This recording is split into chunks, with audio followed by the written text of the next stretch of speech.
انبیاء علیہ السلام کے بارے میں عقیدہ یہ ہے کہ انبیاء علیہ السلام معصوم ہیں، اور معصوم کفر سے بھی ہیں، معصوم کبیرہ گناہ سے بھی ہیں، معصوم صغیرہ گناہ سے بھی ہیں، اور معصوم قبیح اعمال سے بھی ہیں۔ جو معاشرے میں معیوب اعمال ہیں نبی اس سے بھی معصوم ہیں۔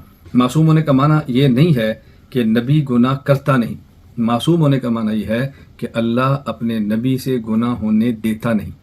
معصوم اس میں مفعول ہے، اچھی طرح بات سمجھے، ایک ہے کہ پیغمبر کرتا نہیں، ایک یہ ہے کہ اللہ تعالیٰ نبی سے ہونے دیتے نہیں۔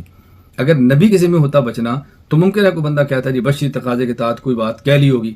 یہاں عصمت کے بارے میں نظریہ یہ ہے کہ جو اللہ پیغمبر کے سر پہ تاج نبوت سجاتا ہے وہی اللہ نبی کو تمام گناہوں سے بچاتا ہے۔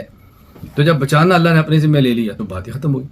دیکھیں نا قرآن کریم محفوظ ہے، ایک ایک حرف اس کا، تو حفاظت قرآن کے اللہ نے اپنے ذمہ لی ہے۔ انا نحن نزلنا الذکر وانا لہ لحافظون، قرآن محفوظ ہو گیا۔